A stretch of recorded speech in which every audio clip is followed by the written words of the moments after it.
মেজিয়া তাপবিদ্যুৎ কেন্দ্র থেকে নির্গত টন টন ছাইয়ে জেরবার গোটা গ্রাম। ক্ষতিগ্রস্ত চাষের জমি। ছাইয়ের দাপটে বাড়ছে নানান অসুখ।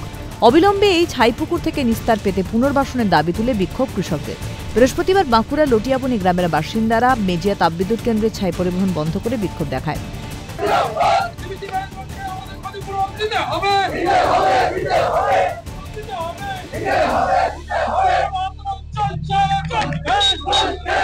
উনিশশো সালে নির্মাণ হয় ডিভিসি মেজিয়া তাপবিদ্যুৎ কেন্দ্র।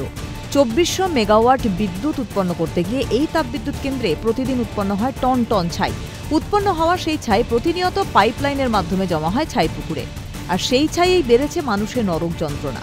তাপবিদ্যুৎ কেন্দ্র লাগোয়া লটিয়াবনি গ্রাম কার্যত ছাইয়ের তলায়। গ্রামের সাধারণ মানুষ থেকে শুরু করে গবাদি পশু প্রত্যেকেই সমস্যার সম্মুখীন এই ছাই যন্ত্রণায়। গোটা গ্রামে মুহূর্তে মুহূর্তে উড়ে আসে ছাই।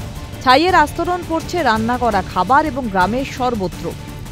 গ্রামের অধিকাংশ মানুষের বাড়ছে নানান অসুখ, বিশেষ করে শিশুদের চর্মরোগ এবং বয়স্কদের শ্বাস প্রশ্বাস জড়িত সমস্যা দেখা দিচ্ছে। গ্রামের স্কুলেও একই যন্ত্রণার ছবি। অভিযোগ তবুও উদাসীন ডিভিসি কর্তৃপক্ষ।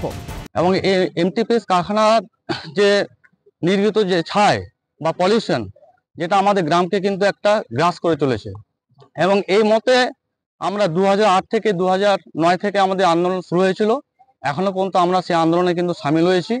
আমাদের মূল উদ্দেশ্য হচ্ছে এই গ্রামকে আমাদের অন্য জায়গায় শিফট বা পরিবর্তন করার জন্য আমাদের আবেদন বারবার করে এসেছি। আমাদের মূলত দাবি হচ্ছে ডিভিসি আমাদের জমির পর জমি একদম ছাইয়ের পাহাড় বানিয়ে দিয়েছে। আমাদের যে 3 ফসলি জমি ছিল, সেই সমস্ত জমিতে আমাদের সোনার ফসল ফলতো, 3 বার চাষ হতো, কিন্তু সেই সমস্ত জমিতে আজ আপনার একটা দুর্বা ঘাস পর্যন্ত আপনি দেখতে পাবেন, কেবলমাত্র ছাইয়ের পাহাড় আর হোগলাপাতিতে ভর্তি হয়ে গেছে। অভিযোগ তাপবিদ্যুৎ কেন্দ্রের ছাই নষ্ট করে দিয়েছে এলাকার প্রায় 800 একর কৃষি জমি।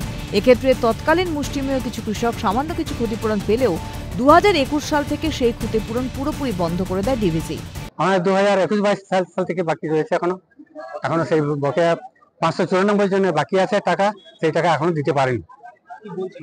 ওনারা বলছেন এই দিয়ে দেবো এই করে টালবাহানা চলছে। দ্রুত সমস্যার সমাধান না হলে আগামী দিনে বৃহত্তর আন্দোলনের হুঁশিয়ারি দেয় আন্দোলনকারীরা। বাঁকুড়া থেকে স্বরূপ রায়ের রিপোর্ট, ক্যালকাটা নিউজ।